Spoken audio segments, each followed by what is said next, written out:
Good morning, SDTB students. I am Mandeep, your pole science teacher from Shri Guru Tegh Bahadur Senior Secondary School, NS9, Ding Road, Sirsa.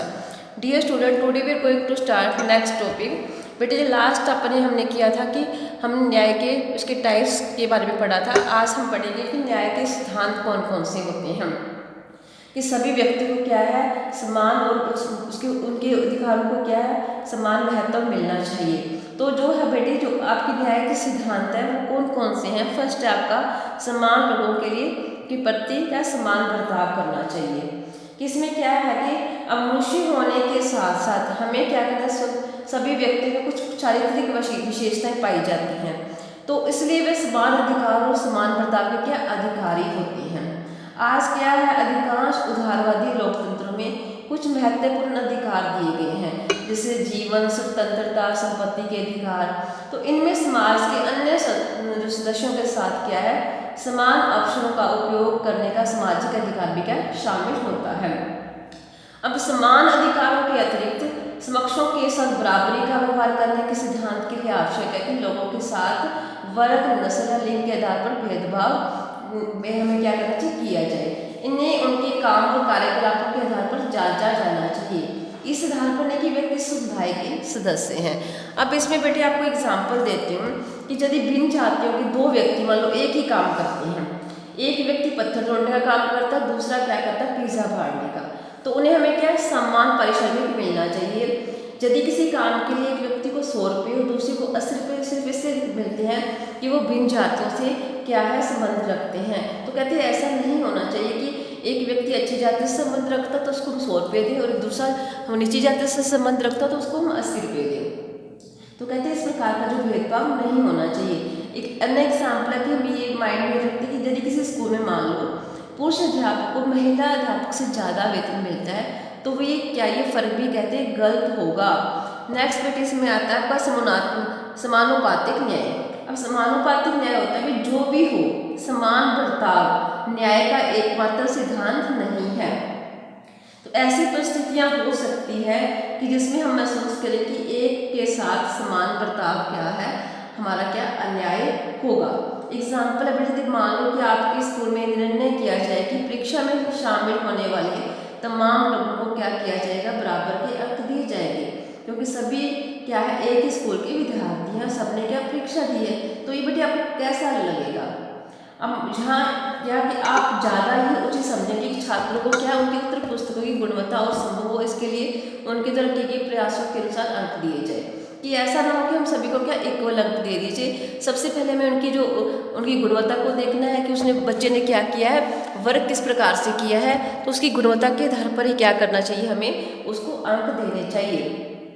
तो इस प्रकार से बेटे इस बताया कि ज़्यादातर लोग क्या होंगे सहमत होंगे। वैसे तो लोगों को समान काम का समान दाम मिलना चाहिए, लेकिन किसी काम के लिए हमें वांछित मेहनत, कौशल और संभावित खतरे इत्यादि कारकों को ध्यान में रखते हुए भी अलग अलग काम के लिए अलग अलग पारिश्रमिक का निर्धारण उचित और न्याय संगत होगा।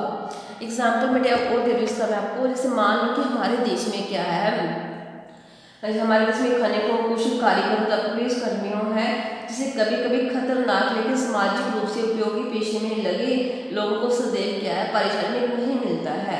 तो क्या है जो समाज में कुछ अन्य लोगों को होने वाली कमाई की तुलना में वो क्या न्याय उचित है। तो समाज में न्याय के लिए क्या करना चाहिए, सबसे पहले कि हमें समान व्यवहार के सिद्धांत का के साथ क्या संतुलन बिठाए रखने की आवश्यकता है। नेक्स्ट है बेटे इसमें विशेष जरूरतों का विशेष ख्याल। अब इसमें कि लोगों की विशेष आवश्यकताओं को क्या करना चाहिए ध्यान में रखते हुए सिद्धांत समान बर्ताव के सिद्धांत को अनिवार्यता इसकी खंडित नहीं हो बल्कि उसका विस्तार ही करता है, क्योंकि समक्षों के साथ क्या समान बर्ताव के सिद्धांत में ये अंतर निहित है कि जो लोग कुछ महत्वपूर्ण संदर्भों में समान नहीं है उनके साथ भिन्न ढंग से बर्ताव किया जाए।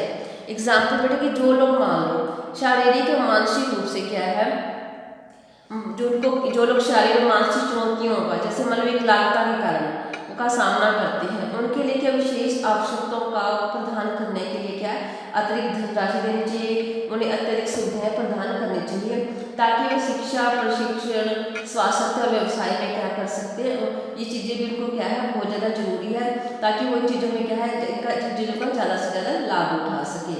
तथा प्रतियोगिता में वो क्या सफल रहे, तो समाज के को शेष लोगों से भी क्या ज़्यादा लाभान्वित, तो उनको क्या कर सके, अपने आप को लाभान्वित कर सके।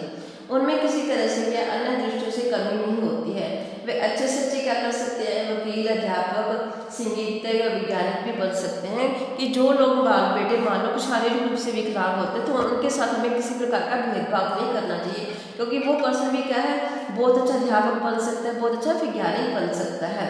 तो इसी तरह बेटे तथाकथित पिछड़ी जातियाँ हैं, अनुसूचित जातियाँ हैं, दलित है आदि को हमें क्या करना चाहिए, विशेष संरक्षण एवं विशेष सुविधाएं देनी चाहिए, ताकि क्या है, हर कोई व्यक्ति अपने मतलब अधिकारों का सही प्रकार से उपयोग कर सके और सभी व्यक्तियों को इसमें न्याय मिले।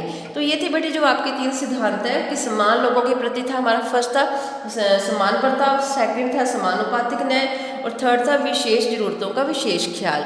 तो ये चीज़ें क्या है, हमारे जो सिद्धांत है, इस प्रत्येक व्यक्ति तभी क्या कर सकता है, उसको उचित न्याय मिल सकता है और अपना वो अच्छे प्रकार से वो क्या कर सकता है, समाज में वो अपना एक अपनी रेपुटेशन बना सकता है। कि हमें इसलिए क्या, जो न्याय है वो सभी व्यक्तियों के लिए इक्वल होना चाहिए, किसी के साथ क्या है भेदभाव नहीं होना चाहिए। थैंक्स बेटे, हैव ए नाइस डे।